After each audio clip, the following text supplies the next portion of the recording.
S-400ची भीती ज्या पद्धतीनं पाकिस्ताननं आता अनुभवलं, तशीच एक भीती S-500च्या बाबतीमध्ये युरोपियन देशांमध्ये चाललेली आहे. कारण का भारत हा रशियासोबत मिळून आता S-500 परचेस करण्याच्या विचारामध्ये आहे आणि त्या असणाऱ्या S-500ची भीती अशी आता तयार होत आहे की हा असणारा एअर डिफेन्स सिस्टीम जो आहे ना, तो हिट करू शकतो सॅटेलाइटला.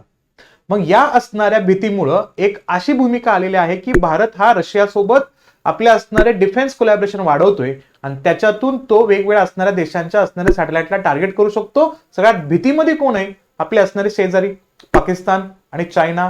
पण मुळात हा असणारा जो S-500 आहे का, हा प्रत्येक प्रकारच्या असणाऱ्या बॅलिस्टिक मिसाईल असेल, क्रूज मिसाईल असेल किंवा जे असणारे क्षेपणास्त्र येतील भारतावरती, त्यांना 500 ते 600 किलोमीटरच्या तो रेंजमध्ये आला तर त्यांना हिट करू शकतो. ही त्याची कॅपॅबिलिटी आहे.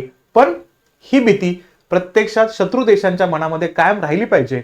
मग आता 3 आणि 4 तारखेच्या असणाऱ्या निमित्तानं जेव्हा प्रत्यक्षात आपल्या भारतामध्ये व्लादिमीर पुतीन येतील, त्यानंतरच्या घटना अजून जास्त या ठिकाणी चर्चेमध्ये राहतील, ते आपण पाहूया.